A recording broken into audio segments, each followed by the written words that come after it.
name's Gillian, and I'm codependent. My joy in the journey of CoDA began almost 35 years ago, with in another fellowship, not knowing I was codependent. I was trying to help my husband recover from another fellowship. He was dynamic, charismatic, loving, definitely a narcissist, although I didn't know that at the time. He was obsessive and compulsive, but I wanted to save him. Unfortunately, he didn't want to be saved. However, I went along to a meeting anyway, to this other 12-step fellowship, to try and cure my husband. I was amazed that these meetings began to help me, especially the 12 traditions, which I used in my daily life. I went to workshops and weekend retreats, but my husband was dismissive of my efforts. However, after 8 years of me attending and me giving up on my husband, miracles do happen. He began to show interest and suddenly attended workshops, meetings, and then weekend retreats together with myself. Then my higher power gifted me another miracle. One of my fellowship recordings was faulty. I discovered a voice on top, talking, overlapping the original voice, talking about codependency, and I immediately identified. I found a local CoDA meeting, but it was most unfriendly, no healthy boundaries, and didn't feel safe. So I bought all the CoDA literature that was available and determined to work the program myself. Not a healthy idea for me. This was self-will run riot for me. After attending some powerful weekend workshops with a wonderful fellowship speaker visiting from the USA, no longer with us, unfortunately, higher power tested my resolve. As very serious family health issues started to ensue. Codependency is an addiction to fear, so I'm told, and I do believe it's a killer. And it was destroying me and sapping my soul.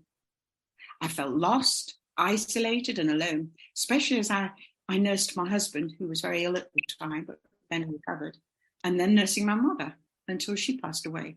Afterwards, I was overwhelmed with exhaustion, placed everything and everyone before my own needs and wants.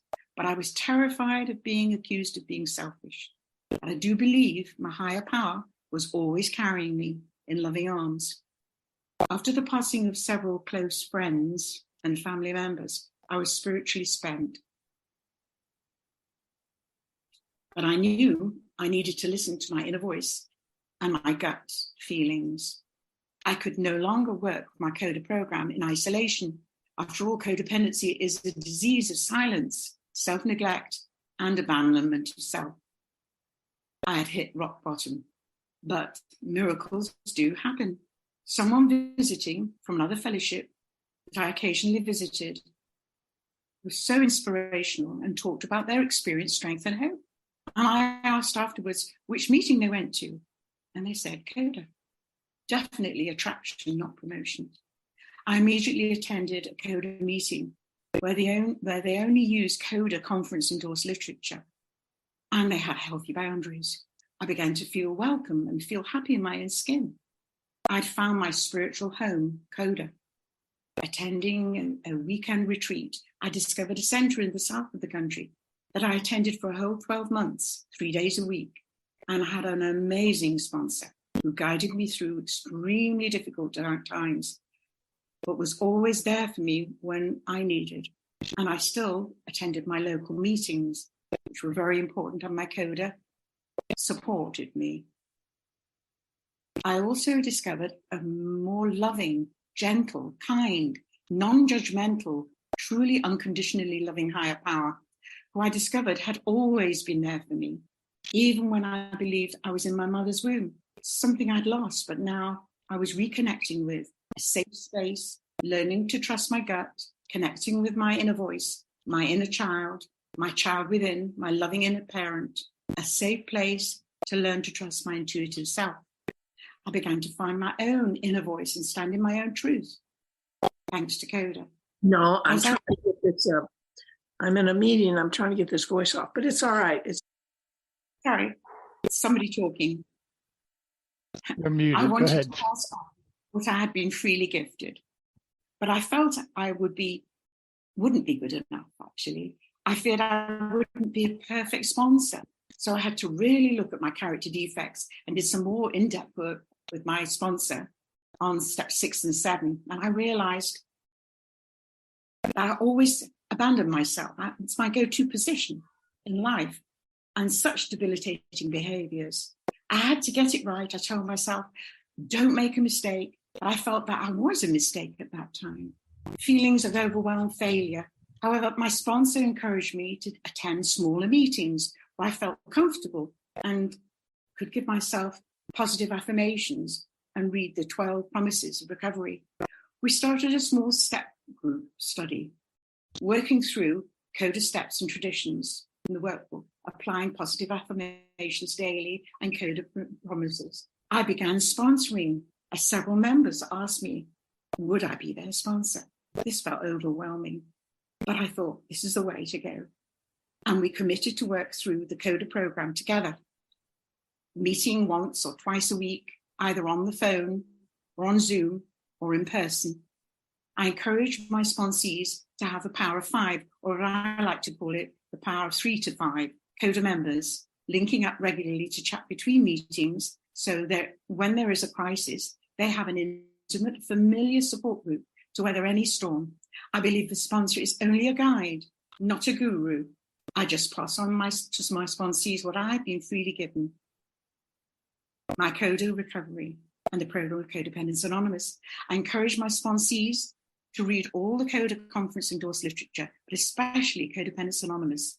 Some call it the Blue Book, and especially chapter 2, Our Spiritual Dilemma, which certainly gives me a reconnection with my higher power when I'm feeling a bit disconnected. And also chapter 5 in the Codependence Anonymous Blue Book, containing explanations of boundaries, inner child, child within. These are things we read with my sponsees.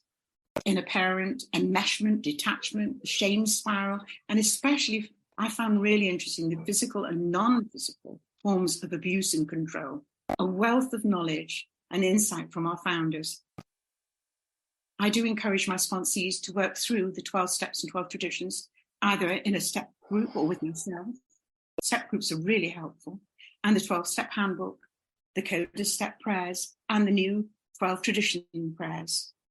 Also, I find very helpful with sponsees are the 30 questions of working steps 1, 2, and 3 in depth with the CoDA Blue Book, and the 40 steps, working steps 4 and 5. And also, it's really helpful if you're starting to sponsor. It's a really good tool. And my sponsees are also, if they want to start progressing to give service, I guide them to the CoDA 12 service concepts, alive and strong, really healthy. So the CoDA service, and also the Making Choices recovery book, which helps with step 6 and 7 and has wonderful affirmations inside. I encourage sponsees to write down their feelings and thoughts daily in a little book. I believe for me, it's better out of the head and onto a piece of paper and leaving room for more thoughts to appear. And a very helpful tool. And also the timeline, A4 paper, each page with a line halfway down, with 0 to 7, 7-year cycles, 0 to 7, from 7 to 14, 14 to 21, different pieces of paper, and helpful with family of origin work, accessing childhood memories and traumas. I believe if you've already worked your steps, for me, steps 1 through to step 7, then you're certainly ready to start sponsoring. There are many ways to sponsor there in CoDA, but listening to your guidance from your higher power has been, for me, enlightening and has brought me closer to my higher power. And I believe CoDA is different from other fellowships. It's a loving, kind program of recovery in relationships with higher power and others. And if you are thinking of becoming a sponsor, just jump in and listen and be guided by your higher power too. To conclude, I have gained such insight and learned so very much about myself through sponsoring. My recovery in CoDA has reached a new level of healing and enlightenment, especially when it has given me the courage to offer service in my local committee, in CoDA, in the intergroups, national, and as a voting entity delegate at CoDA Service Conference, representing my country and CoDA World Annual Conference. As a sponsor, I've learned to listen to my higher power, listen to my intuitive self, and be guided by my higher power and my higher self. I've learned through being a sponsor, healthier boundaries, to be more honest, more compassionate for myself and others, not to have expectations of myself or others, to have courage, hosting weekend retreats and workshops, setting up Zoom meetings, to carry the message of CoDA recovery. And the most importantly, gratitude and humility in the presence of my sponsees. They're a gift to me of the opportunity to learn from them, my sponsees, and their willingness to follow the amazing CoDA program of recovery gives me hope and enlightenment. I'm full of gratitude to CoDA and being a sponsor, especially after my husband passed away 6 years ago. Giving service in CoDA has been a blessing for me. It is a two-way relationship, I believe, between sponsor and sponsee, both beneficial and both equal. I have learned I don't have to be perfect. I can be perfectly imperfect, and that's okay. Sponsorship has given me such gifts of love, joy, laughter, understanding, true sense of self, purpose, and self-respect. It's given me a lasting, loving presence of my higher power. I'm no longer alone. I'm all one. I am whole. I am still experiencing the joy and the journey of Codependence Anonymous. Thank you. Thank you, Gillian. Thanks for sharing. We'll take a little break, stop the recording.